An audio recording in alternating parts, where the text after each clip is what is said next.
बंगाल के मिदनापुर जिले में सूर्यकांत त्रिपाठी जी का जन्म हुआ। छायावाद आंदोलन में इनका काफी योगदान रहा। सूर्यकांत त्रिपाठी हिंदी में मुक्त छंद के प्रवर्तक भी माने जाते हैं। 1930 में प्रकाशित अपने काव्य संग्रह परिमल की भूमिका में वे लिखते हैं कि मनुष्यों की मुक्ति की तरह कविता की भी मुक्ति होती है। मनुष्यों की मुक्ति कर्म के बंधन से छुटकारा पाना है और कविता की मुक्ति छंदों के शासन से अलग हो जाना है। अनामिका, कुकुरमुत्ता, परिमल, गीतिका, द्वितीय अनामिका जैसे कई प्रसिद्ध कविताओं का संकलन उन्होंने किया है। नैनों के दोरे लाल गुलाल भरी खेली होली, फिर कर कठिन उरोज परस कस कसक मसक गई चोली। एक वसन रह गई मंद हंस अधर दशन अनबोली, कली सी कांटे की तोली।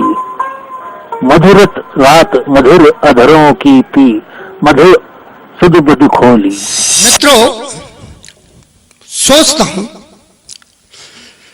कि आपको एक गजल सुनाऊं। सुने कि जमाने भर में, मित्रों देखिए, जमाने भर में शायद कोई हम जैसा नहीं होता। जमाने भर में शायद कोई हम जैसा नहीं होता अगर इस देश का टुकड़ों में बंटवारा नहीं होता।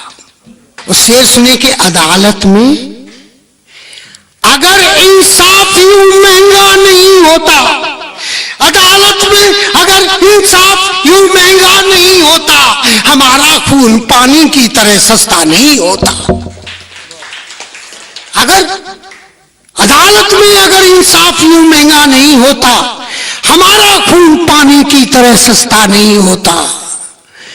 अगर अगर रहबर हमारे सीधे रास्तों पर चले होते, अगर रहबर हमारे सीधे रास्तों पर चले होते, हमारे मुल्क का नक्शा कभी उल्टा नहीं होता। और बतौर खासे शेर सुन लें कि अभी तक द्विवेदी जी, अभी तक पांव में जंजीर ही होती गुलामी की, अभी तक पांव में जंजीर ही होती गुलामी की, अगर इस देश की धरती पर वो बूढ़ा नहीं होता। अभी तक पांव में जंजीर ही होती गुलामी की, अगर इस देश की धरती पर वो बूढ़ा नहीं होता। अगर, अलग बात कह रहा हूं, अगर कुछ फैसले कर लेते हम आपस में मिलजुल कर, अगर कुछ फैसले कर लेते हम आपस में मिलजुल कर, कराची और दिल्ली में कभी झगड़ा नहीं होता।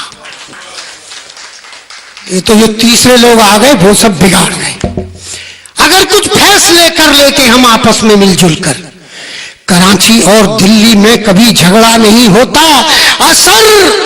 असर माहौल का है लाजमी इंसान की फितरत में, असर माहौल का है लाजमी इंसान की फितरत में। यहां अच्छा बुरा होकर कोई पैदा नहीं होता। असर माहौल का है लाजमी इंसान की फितरत में, यहां अच्छा बुरा होकर कोई पैदा नहीं होता। और मक्ता, जिसमें शायर का नाम रहता है, आखिरी होता है कि अगम जो काम आए वक्त पर अपने वो अपना है। अगम जो काम आए वक्त पर अपने वो अपना है, कि रिश्तों के हवालों से कोई अपना नहीं होता। अगम जो काम आए वक्त पर अपने वो अपना है, कि रिश्तों के हवालों से कोई अपना नहीं होता। जमाने भर में शायद कोई हम जैसा नहीं होता अगर इस मुल्क का टुकड़ों में बंटवारा नहीं होता। और कविता का शीर्षक है मां। आपको ये कविता सुनाते हुए मैं हर्ष का अनुभव कर रहा हूं, क्योंकि शायद बहुत दिनों के बाद मंच पर मैं पढ़ रहा हूं, इसको आप सुनेंगे। मैं आपका ध्यान चाहता हूं, सुने। कोशिश रहेगी मेरी कि मैं आपको फ्लैशबैक में ले जाऊं, आपके बचपन में, और आप अनुभव करें कि हाँ वही समय है कि मां धरती पर ईश्वर का साक्षात रूप है। बचपन वारिज विकसाने जो श्रेय धूप है। मां प्रतिभा है दया प्रेम करुणा ममता की। मां सच्ची प्रतिनिधि होती है पावनता की। मां है कृषक बालिका जो जीवन बोती है। मां प्राणों की सरिता का उद्गम होती है। मां होती है शैशव के उपवन की माली। मां है सकल सृष्टि संचालित करने वाली। प्रकृति देव ने मां जब प्रथम बनाई होगी, सचमुच बहुत बड़ी कठिनाई आई होगी, क्योंकि अस्थिपंजर वाले शरीर के अंदर मां के सब सद्गुण मिल जाना है तो दुष्कर।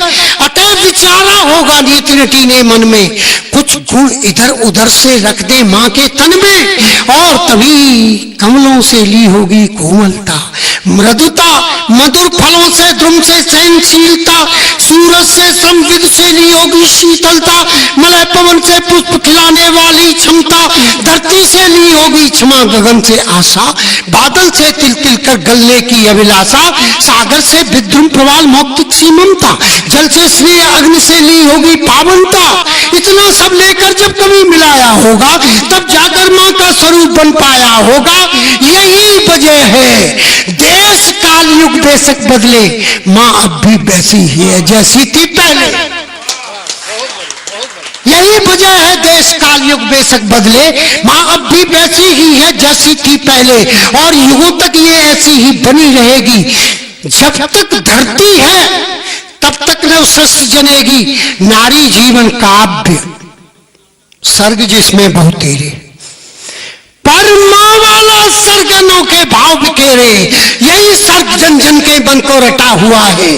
काम वासना घृणा देश से हटा हुआ है। मां गीता के मंत्रों सी पावन होती है। स्नेह कसौटी पर निखरी कुंदन होती है। मां गीता के श्लोकों जैसी वंदनीय है। ममता मंदिर की देवी अभिनंदनीय है। भोले भाले बचपन का बल संबल मां है। अगर विधाता है जग में तो केवल मां है। भोले भाले बचपन का बल संबल मां है। अगर विधाता है जग में तो केवल मां है। कि मां की गोदी खेले, आप अपना नाम भी जोड़ सकते हैं सब। मां की गोदी खेले वेद पुराण ऋचाएं, इसके अंक उपस्थित बड़ी बड़ी गाथाएं। शिव दधीच रघु राम कृष्ण से तेजोधारी, बीच में कुछ नहीं है, छंद बन रहा है शब्दों से। शिव दधीच रघुराम कृष्ण से तेजोधारी, द्रोण कर्ण भीमार्जुन जैसे प्रलयंकारी, नानक ईसा बुद्ध मोहम्मद से पैगंबर, हर्ष अशोक प्रताप भोज बाबर या अकबर, तुलसी सूह बिहारी केशव और कबीरा, भूषण रत्नाकर रहीम सेनापति मीरा, बिस्मिल शेखर भगत सिंह जैसे सेनानी, गांधी नेहरू और विनोबा से बरदानी, सब बचपन में मां की गोदी में लेटे थे।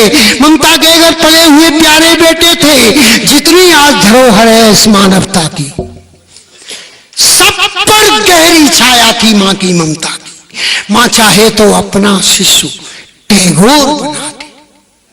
कलकत्ता से लिखी लाइन, मां चाहे तो अपना शिशु टैगोर बना दे, चाहे तो खंजर की पैनी कोर बना दे। मां ही जनती है वैभव गौरव पौरुषता। मां इतिहास पर अंकित करे अमरता। कि जब भूगोल चीखता तो उगलती गोले, सरहद पर लोहू बहता जलते हैं शोले। सीमा के दामन पर दुश्मन दाग लगाए, सोए शेरों के घर कोई आग लगाए। बलिदानों के कुंड धधक कर आहुति मांगी, चंडी रण में डोले कर में खप्पर टांगे। जब विप्लव के बोल आंधियों के घर फूटे, जब इतिहास पुरुष के प्राण देह से छूटे, तब मां ही बेटे को बलि का पाठ पढ़ाती। माटी की बेदी पर निज बात्सल्य चढ़ाती, रोती नहीं बेअंत कर आंसू पी लेती है। लहू से उनके जख्मों को सी लेती है। ऐसी माँ के धरा गगन तक ऋणी रहेंगे, पर्वत सागर झरने यश की कथा कहेंगे। माँ के उपकारों का बदला चुक न सकेगा, इसके गौरव का उन्नत ध्वज झुक न सकेगा, झुक न सकेगा, झुक।